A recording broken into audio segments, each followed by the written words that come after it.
Olá, meus seres! Eu espero que todos estejam muito bem aí desse lado. Chegamos com a nossa revisão PUC Paraná 2025. Também para você que vai fazer prova em outras PUCs, pode assistir essa aula, pode assistir. Aqui no Paraná a gente tem muita fisiologia humana, muita biologia celular, muita relação código genético, material genético. Convido você a participar dessa nossa revisão PUC Brasil inteiro aí para vocês brilharem. Se você não é inscrito ou inscrita no nosso canal, ainda inscreva-se, isso apoia muito o nosso projeto. Deixe seu like, ative as notificações para o mais rápido a nossa aula chegar até você, porque temos aulas semanais de biologia para você que estuda para vestibulares, Enem, concurso público, ou para conhecer cada vez mais essa disciplina maravilhosa. Eu digo que é a mais bonita de todas. Mas vamos para o foco de vocês, que vocês querem acertar questões e ingressar numa boa universidade. Então, eu trouxe aqui alguns tópicos importantes e dentro deles eu vou viajando com vocês. Imunidade, uma coisa muito importante e faz tempo que a PUC não cobra. Então eu peguei alguns assuntos aí que tempo que não aparece na prova. Se você pensar em imunidade, a gente pode pensar numa imunidade inata. Nascemos com ela, veio de fábrica e ela não é específica. Óbvio que a gente nasceu com tudo isso, mas essa aqui vem de fábrica no sentido, a nossa pele é uma barreira física que impede a entrada de micro-organismos. E na imunidade inata, a secreção de saliva, ela vai limpando, as nossas lágrimas, vai limpando essa microbiota que tem no nosso olho, na nossa boca. Então tem muitos micro-organismos aí e essa imunidade inata, ela não é específica. Você não tem memória imunológica, então a gente chama ela de inespecífica. A gente fala que não há, do verbo haver, memória imunológica. Então a secreção de muco, a barreira da pele, secreção de saliva, secreção das lágrimas, funcionam de uma maneira geral para impedir a entrada e contato desses micro-organismos. Então é uma imunidade inata. Você pode ter uma resposta inflamatória. Nessa tal de inflamação, nós podemos ter alterações ali, edema, inchaço, aquecimento, ficar vermelhinho, você pode ter dor como sinais da inflamação. E essa inflamação faz parte dessa imunidade inata, porque ela não é específica, pode ser para vírus, bactérias, larvas, vermes, pode ser para fungos, então você não tem uma especificidade. Febre. Se você tiver uma virose, uma bacteriose, uma protozoose, você pode ter febre, então o nosso organismo aumentando a temperatura corporal para tentar inativar enzimas ali de micro-organismos ou de outros seres. Então é uma resposta de proteção e defesa também inespecífica e cabe aqui nessa imunidade inata. Tem células fagocitárias como macrófagos que podem tentar defender contra tudo. Agora, a gente vai fazer uma transposição da inata para a adaptativa. Mesmo aqui macrófago fagocitando nessa inata, pode ter a sinalização para células específicas. E aí nessas células específicas você vai lembrar dos linfócitos. Tinha os linfócitos T, principalmente os TCD4, que vão reconhecer, vão sinalizar quem está sendo ali alvo de infecção, quem está sendo estranho. Quem está sendo estranho? Então o linfócito TCD4 intensifica essa resposta. O linfócito TCD8 era citotóxico, chegava lá e destruía porrada para eliminar todo mundo. O linfócito B, ele recebe uma sinalização, aí ele se diferencia em plasmócito, lá no nosso tecido conjuntivo, e produz e secreta anticorpos. Os anticorpos são as imunoglobulinas ou proteínas de defesa. E esses anticorpos se ligam aos antígenos, aquilo que é estranho, para impedir a entrada nas células corporais. Então aqui na imunidade adaptativa / adquirida, desenvolvemos ao longo da nossa vida, nós temos ela como específica. Ela é específica. A do verbo haver, memória imunológica, principalmente a partir das células chamadas de linfócitos. Lembra quando você tem aqueles desenhos gráficos que mostram imunização? Recebi uma vacina e aí posto de saúde falou, ó, seu sócio, daqui 4 semanas você vem para fazer a segunda dose. Tomei a primeira dose, tem que voltar. E aí você tem um gráfico. A resposta imune primária, ela demora mais, produz menos anticorpos, mas nesse intervalo de tempo vão se desenvolvendo células de memória a partir dos linfócitos. E aí depois, quando você toma a segunda dose, a resposta imune secundária é mais rápida, mais intensa, produz os anticorpos e células de memória. Então a gente tem essa imunização adquirida. Vacina, uma imunização ativa. Vai estimular a produção de anticorpos e células de memória. O soro é uma imunização passiva, você recebe anticorpos prontos. Por exemplo, animais peçonhentos. Aranhas são animais peçonhentos, escorpiões, serpentes. Podem introduzir toxinas, lá tem enzimas, proteínas diferentes e afetam o nosso organismo. E aí você tem que receber esse soro. No soro você tem os anticorpos prontos, a soroterapia. Esses anticorpos vão se ligar, essas enzimas, proteínas vão tentar diminuir o estrago que elas podem fazer no nosso organismo. Então aqui, imunização ativa por estimular a produção, liberação de anticorpos, células de memória. Passiva por receber esses anticorpos prontos. Então cuidado com o tópico imunidade e imunização. E óbvio que eu já estou pensando em imunidade e imunização, doenças. Paraná, tivemos aí casos de coqueluche, inclusive com óbitos de criancinhas. Então uma preocupação muito grande na área da saúde, o reaparecimento de doenças. A baixa cobertura vacinal, não completar os ciclos de imunização, isso nos preocupa muito na área da saúde. A coqueluche é uma doença causada por bactéria. Então nós temos Bordetella pertussis, o nome científico da bactéria causadora da coqueluche. Transmissão, tosse, secreção e infelizmente ela pode causar infecções no sistema respiratório de uma forma bem severa. Tá, agora faço uma pausa para a doença, isso aqui também afetando o sistema respiratório. Nosso sistema respiratório, nariz, faringe, laringe, traqueia, brônquios, bronquíolos e alvéolos pulmonares. Inspira, para a entrada do ar, diafragma contrai, quando ele contrai ele rebaixa, intercostais afastam as costelas, aumenta o volume do tórax, diminui a pressão lá nos alvéolos, a pressão atmosférica é maior e o ar entra no nosso sistema respiratório. Lembrando que a PUC Paraná carrega vocês de fisiologia humana, histologia humana, coisa de humano. Então faça suas revisões focadas aí nesses humanos. Mas você fez a associação, o ar passou pelo nariz, vai ser aquecido, umedecido, filtrado. Depois, faringe. A faringe também é comum ao sistema digestório. Lá nós temos alimento na boca, aí passa a faringe, daí da faringe vai para o esôfago, aí estômago, intestino delgado, intestino grosso, ok? Mas a faringe é uma estrutura comum ao sistema digestório e ao sistema respiratório. Eu já peguei aqui para fazer a associação. Vírus, coronavírus, vírus, SARS-CoV-2, doença do coronavírus, Covid-19. Um vírus de RNA cadeia positiva. Esse RNA cadeia positiva é o vírus que ele entra na célula, libera o RNA e ele já vai montando as proteínas ali bem específicas, ok? Esse vírus afetando o sistema respiratório, o epitélio do sistema respiratório. No nosso sistema respiratório, basicamente, se eu olhar para o nariz, revestimento nariz, traqueia, até brônquios, bronquíolos, vai revestimento interno. Células secretoras de muco, células caliciformes. Elas secretam um muco pegajoso para filtrar, lubrificar esse ar que chega lá. Essa célula caliciforme tem muito retículo rugoso, muito complexo de Golgi para garantir essa secreção de muco. Esse muco vai sendo varrido pelo epitélio pseudoestratificado ciliado. Então, principalmente na traqueia, esse epitélio pseudoestratificado ciliado, ele vai varrendo essas sujeirinhas. Cuidado com o cigarro eletrônico, esses tópicos, porque pode promover lesões nos sistemas respiratórios e isso pode ser bastante preocupante. Lá no alvéolo, o alvéolo é a bolsinha do sistema respiratório e a bolsinha é formada por um epitélio simples pavimentoso. Então a PUC é bem específica em alguns tópicos em histologia associado à anatomia e fisiologia, então tomem muito cuidado. HIV/AIDS. HIV é um retrovírus, é um vírus que tem RNA como material genético e aí ele consegue produzir um DNA com a enzima transcriptase reversa. E o vírus HIV vai atacar os linfócitos TCD4.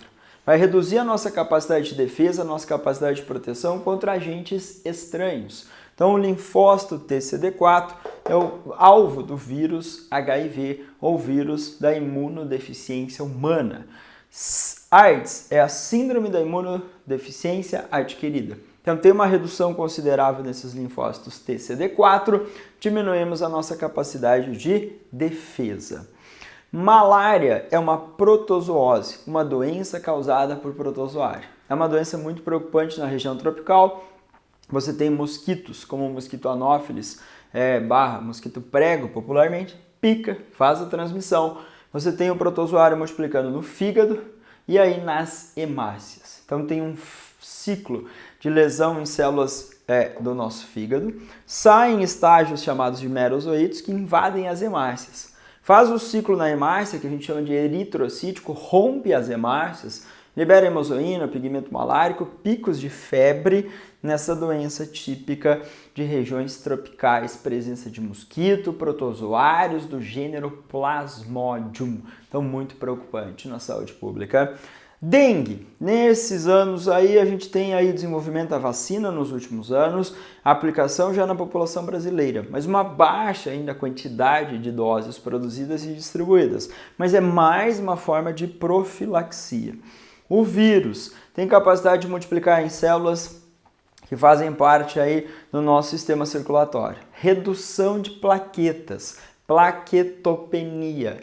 As plaquetas são importantes para aglomerar, promover cascata de coagulação sanguínea e evitar as hemorragias. Agora, se a cascata de coagulação acontece muito, aí forma trombos ou coágulos, então isso também não é legal. Mas a prova pode associar o vírus da dengue, aí redução das plaquetas, plaquetopenia e dificuldade na coagulação. Então os vasos sanguíneos vão sofrendo pequenas lesões, extravasa o conteúdo líquido, plasma, vai para os tecidos corporais, não volta e nós começamos a ter uma queda de pressão arterial, queda de pressão. A pressão arterial era a força que o sangue faz na parede do vaso, só que o vírus nem pode fragilizar esses vasos, aí esses líquidos extravasarem e a gente tem uma queda de pressão também a longo prazo. Então, o problema da dengue é severo em várias situações. Eu não acho que vai ser tão específica, mas se aparecer, cuidado com a redução de plaquetas. Plaquetas ou trombócitos são fragmentos celulares ou fragmentos de células produzidos a partir dos megacariócitos que estão no interior dos ossos, na medula óssea vermelha. Então, muito cuidado com esses tópicos aqui. Agora, pensando na fisiologia dos humanos ainda, transporte de gases, já que eu juntei aqui com respiratório e doenças, sangue, hemácia, plaqueta, glóbulo branco, está tudo na sua mente. Os leucócitos, basófilo, eosinófilo, neutrófilo, linfócito, monócito, células brancas, defesa, proteção. As hemácias ou glóbulos vermelhos, temos 4,5 a 5,5 milhões por milímetro cúbico de sangue. Os elementos figurados do sangue em maior quantidade, lembrando que o sangue tem uma parte líquida, plasma, parte sólida, elementos figurados, hemácias, plaquetas e leucócitos. Se você olhar para as hemácias, no interior, hemoglobina, a proteína que vai ter afinidade pelo oxigênio. 98% do oxigênio transportado associado à hemoglobina, formando oxemoglobina. Os outros 2% dissolvido no plasma. CO2, uns 20, 23% na forma de carbohemoglobina ou carbanoaminoglobina. Uns 5 a 7 dissolvido no plasma e aproximadamente 70% na forma de bicarbonato, o ânion bicarbonato HCO3-. Então, nós temos essa reação química reversível no interior das hemácias. Não esquece, essa reação aqui vai acontecer no interior das hemácias. E lá no interior da hemácia existe a anidrase carbônica, a enzima que catalisa essa reação. Nesse sentido, seta preta, a reação está ocorrendo nos tecidos corporais. Então a hemácia está lá no pezinho do sócio. A hemácia caiu na corrente sanguínea, está na corrente sanguínea, lá no pezinho do sócio. Agora a hemácia está vindo, vai passar no pulmão. E aí a reação é deslocada para cá. CO2 e água sai na expiração. Então essa reação é muito importante.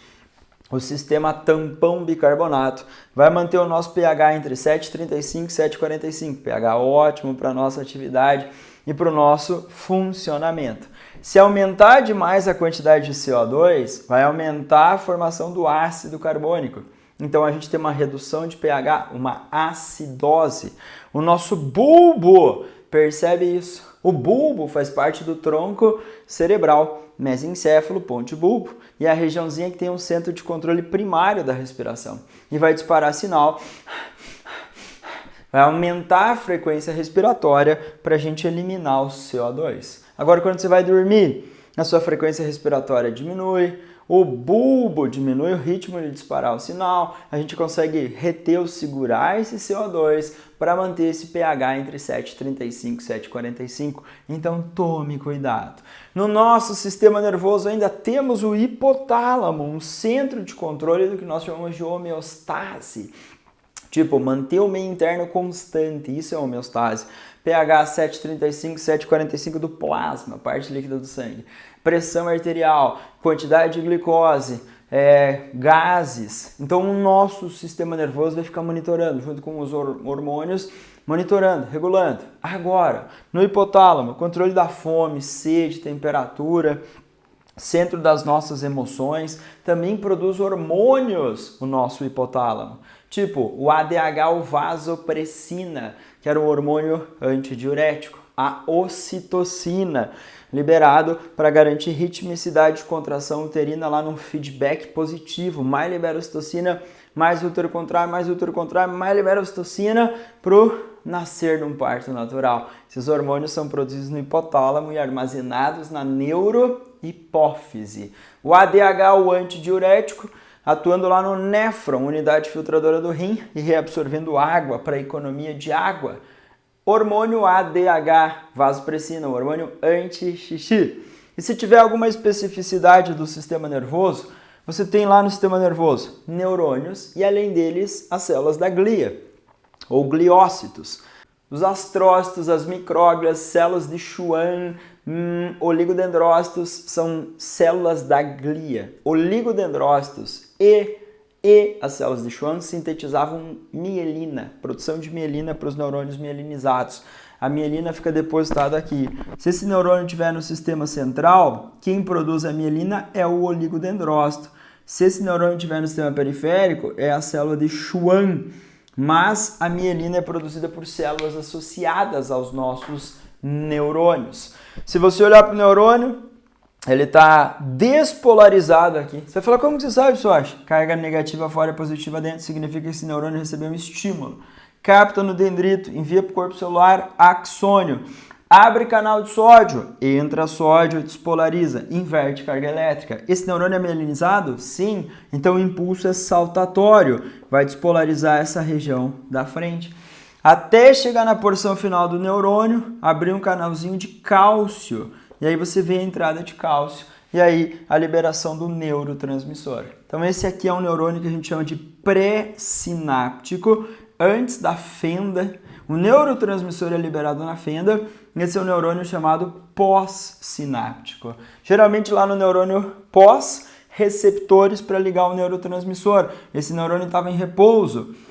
Neurotransmissor ligou, eu vou apagar o sinalzinho de positivo e vou falar, ó, vai ficar negativo. Pode ter aberto o canalzinho de sódio e aí você vê inversão de cargas elétricas. Isso é uma sinapse chamada de química. Você tem aqui o afastamento das células, tem a fenda sináptica, participação de neurotransmissores.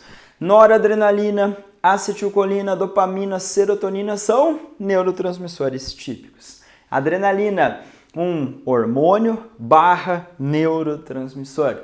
Ela pode ser liberada na corrente sanguínea pelas glândulas suprarrenais, que têm neurônios modificados no seu interior. No sistema nervoso periférico autônomo simpático, noradrenalina liberada, aumenta a frequência cardíaca, aumenta a respiratória, prepara para a ação de fuga ou luta.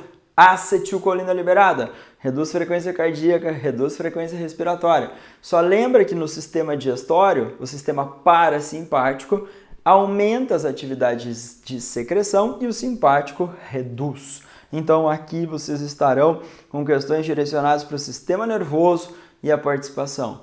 Esse aqui é o dendrito, esse é o corpo celular, esse é o axônio. Dendrito recebendo, corpo celular tem o núcleo, maior parte das organelas, e o axônio longo, comprido, conduzindo o impulso nervoso. Esse impulso é a propagação do potencial de ação, essa despolarização ao longo dos neurônios. Se eu olhar para endócrino, hormônios produzidos, eu gostaria de insulina e glucagon, mas coisas bem específicas, ok? Claro, você lembra que o pâncreas é que produz, as células beta-pancreáticas produzem e liberam insulina, as células alfa da ilhota pancreática ou de Langerhans produzem e liberam o glucagon. O papel da insulina é promover hipoglicemia. O papel da insulina é reduzir a taxa de glicose e o papel do glucagon é elevar. Como faz isso? Quando liberou a insulina vai sinalizar para as células do músculo, do fígado, do tecido adiposo para absorverem essa glicose.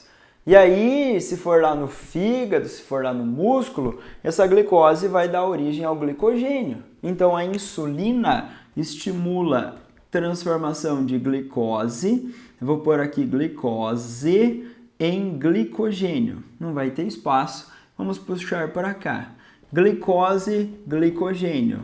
Isso aqui é feito pela insulina. Agora, glicogênio, aqui vai ter espaço. Glicogênio, que é um polissacarídeo de reserva, lá no fígado. Glicose, monossacarídeo. Opa, o glucagon estimula isso. Então, você tem palavrinhas como glicogênese ou glicogenogênese. É formação do glicogênio. Quem estimula é a insulina. Lá nas outras células corporais, a glicose entrou. E aí, glicólise. Quebra a glicólise, quebra a glicose, quebra a glicose para produzir o piruvato. E aí depois, esse piruvato vai ser transportado para o interior da mitocôndria. Mas eu já comento isso. Agora, se eu olhar para o glucagon, glicogenólise. Estou no período de jejum, entre as refeições, liberou o glucagon, chega na célula do fígado, sinaliza para quebrar o glicogênio e liberar a glicose. Isso é glicogenólise. Neoglicogênese é estimular a transformação de outras substâncias que não são açúcares em açúcares. Tipo, a gente tem o lactato, que dá origem à glicose, neoglicogênese. Alguns aminoácidos, o glicerol, e aí a gente pode produzir glicose a partir de outros componentes, então isso é neoglicogênese. Lembre, papel do glucagon é aumentar a taxa de glicose, papel de insulina é reduzir. Lá no tecido adiposo, por exemplo, a gente pode ter a entrada da nossa amiga glicose e aí síntese de lipídios. No fígado também, essa síntese libera na corrente sanguínea e depois o tecido adiposo vai fazer essa absorção. Então a gente tem esse pensamento para glicose. Aumentei a ingestão de carboidratos. Poxa, sócio, eu engordei. Aumentei o volume dos adipócitos, porque você pode ter essa conversão do carboidrato em lipídio. Tudo bem? Agora, biotech eu coloquei aqui por causa de células-tronco e terapia gênica. Mas também tem aquelas bactérias modificadas geneticamente para a produção da insulina e as pessoas usarem a insulina para tratar diabetes tipo 1, causada por uma redução das células beta do pâncreas e redução da produção e liberação. Agora, sócio, esse ano a revista científica, células-tronco foram transplantadas por pâncreas de pessoas que estavam com diabetes tipo 1 e essas células-tronco se diferenciaram e voltaram a formar células beta. E as células beta voltaram a secretar insulina. Olha que da hora. Então você tem a participação de células-tronco. A célula-tronco é aquela que tem grande capacidade de visão e diferenciação, formando esses outros tipos celulares. Terapia gênica, substituir genes defeituosos. Será que eu consigo substituir genes defeituosos em alguns lugares para corrigir visão ou outros problemas? Então a gente pode substituir essa informação do DNA que não estava expressando a formação de uma proteína, de uma enzima, colocar um gene lá funcional e aí ver essa nova atividade. Então, cuidado com esses temas. Respiração celular aeróbica, 3 etapas. Glicólise fora da mitocôndria, lá no citoplasma, citosol, parte gelatinosa do citoplasma. Glicose entrou, quebrou, produziu piruvato barra ácido pirúvico. E aí esse piruvato transportado para dentro da mitocôndria. Lá na matriz mitocondrial, o ciclo de Krebs ou ciclo do ácido cítrico, e na membrana interna, a fosforilação oxidativa. Então você tem 3 etapas em ordem: glicólise, ciclo de Krebs e fosforilação. As duas últimas, ciclo de Krebs e fosforilação, na mitocôndria. Mitocôndria, membrana interna, externa, DNA mitocondrial, circular, lembra muito aquelas células procarióticas, a teoria da endossimbiose, que vai falar que cloroplastos, mitocôndrias eram procariotos primitivos, foram fagocitados pelas células eucarióticas em formação, e esse DNA circular aí dá uma justificada para essa teoria da endossimbiose. Tá, mas voltando, no ciclo de Krebs, você tem grande saída de CO2, NADH, FADH2, que serão transportadores de elétrons barra hidrogênio. Vão para a membrana interna da mitocôndria e lá você tem uma cadeia transportadora de elétrons, tem a enzima ATP sintase, entra os hidrogênios, roda a roleta e o ADP reage com fosfato produzindo ATP. Então a última etapa, fosforilação oxidativa, vai ter uma cadeia transportadora de elétrons, cadeia respiratória e síntese de ATP na ATP sintase. A etapa de maior produção, a última. Depois, mutações no DNA mitocondrial, mutações no DNA nuclear celular podem afetar a nossa vida, a nossa sobrevivência. Então isso é muito preocupante. Mas, pensando na evolução, as mutações criam novos alelos. As mutações criam novos alelos, são fontes de variabilidade genética na população. A reprodução sexuada, você tem lá crossing over, segregação independente, e a gente vai chamar de recombinação. Isso vai gerar variabilidade genética na população. Vem a seleção natural, atua e reduz a variabilidade genética da população.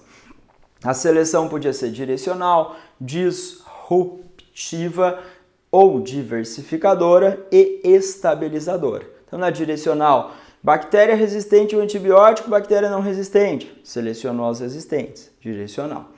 Estabilizadora, malária, mas alelo para anemia falciforme, onde a malária é endêmica. Os indivíduos homozigoto dominante e homozigoto recessivo são eliminados, sobrevivem os heterozigóticos, os intermediários. Isso é estabilizador.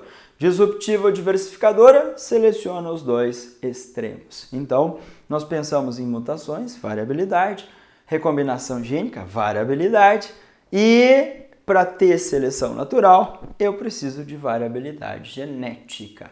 Lógico, o Charles Darwin não explicava assim com essa variabilidade, mas depois vem a teoria sintética da evolução e vai usar essa ideia da genética para explicar. Aqui eu coloquei uma tal de fenilcetonúria.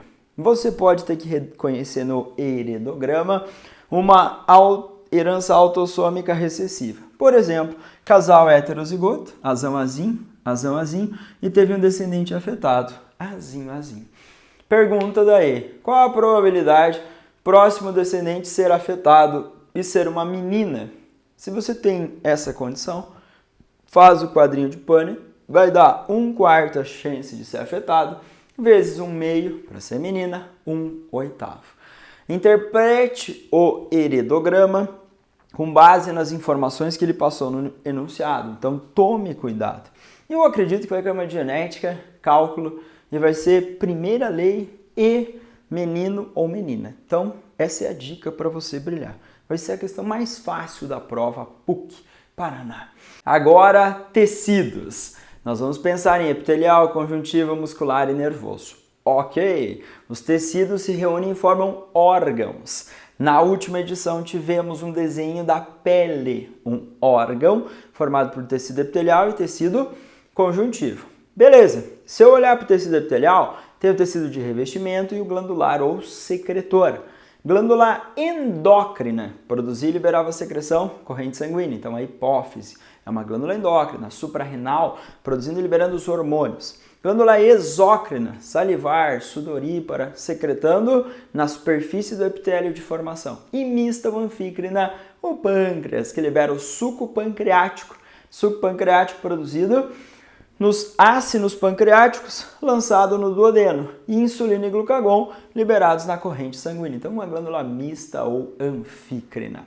Tecidos conjuntivos, frouxo, tecido conjuntivo propriamente dito, frouxo, denso, aí os especiais. Adiposo, cartilaginoso, ósseo e o hematopoético, que produz o sangue. Então, ele está no interior dos ossos, compondo a medula óssea vermelha. Se eu direcionar para cá, adiposo, tem uma célulazinha chamada adipócito.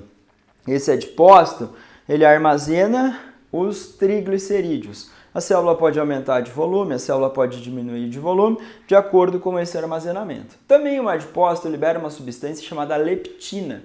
A leptina, lepto, significa magro. Essa leptina atua no hipotálamo e vai reduzir, vai falar, calma, Sochi, come menos, menos. Então a gente tem uma sinalização legal. Nosso tecido adiposo nos protege.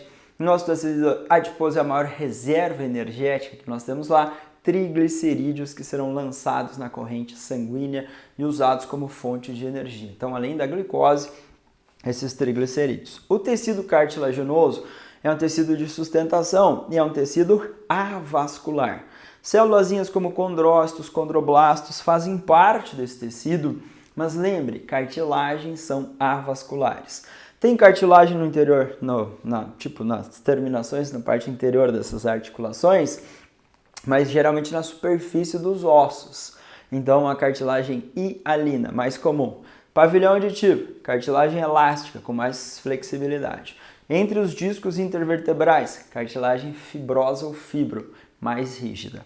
Mas, tecido ósseo, acredito no desenho de um osso. E aí você tem no interior dos ossos canais de Havers, os longitudinais, Folkman, os transversais, e dentro desses canais, passagem de vasos sanguíneos, nervos, terminações nervosas. Osteoblasto é a célula jovem, osteócito adulto, e os osteoclastos, as células que degradavam, reciclavam a matriz. O tecido ósseo é mais rígido, tem um colágeno e, além do colágeno, uma parte inorgânica formada por cristais de hidroxiapatita, cálcio e fósforo. Vai compor essa matriz inorgânica do tecido ósseo e vai dar rigidez para o tecido ósseo. Não esqueça, o nosso esqueleto é uma estrutura de sustentação. Ok, nós temos os ossos, as articulações, os músculos que se prendem para garantir uma movimentação. O nosso esqueleto é a maior reserva de cálcio do nosso corpinho. O nosso esqueleto protege órgãos internos. O nosso esqueleto produz sangue. Então nós temos uma sinalização muito importante. E eu quero lembrar, vitamina D estimula o intestino a absorção do cálcio. Na falta da vitamina D, temos raquitismo na infância. Calcitonina é um hormônio produzido na tireoide e a calcitonina vai aumentar a quantidade de cálcio nos ossos, reduzir na corrente sanguínea. O paratormônio é produzido nas paratireoides, atrás da tireoide. E o paratormônio sinaliza para liberação do cálcio do tecido ósseo para a corrente sanguínea. Então, aumenta cálcio no sangue e reduz no tecido ósseo o paratormônio. O excesso desse paratormônio também está associado a casos de fragilidade óssea na vida adulta, a famosa osteoporose. Então, são essas as minhas dicas. Eu carreguei bastante humanos, pensando em humanos no seu funcionamento, parte de genética, biotech, parte de evolução, mas eu sei que vocês estão aí hiper mega power preparados. Eu espero estar ajudando você, e se você não é inscrito ou inscrito no nosso canal, se inscreva. Aulas semanais de biologia para você brilhar em provas, concursos, Enem, o que você precisar de biologia, estamos à disposição aqui. Deixe seu like, ative as notificações e faça uma excelente prova na PUC no domingo. Boa lista de aprovados para todos vocês. Abração do Sost.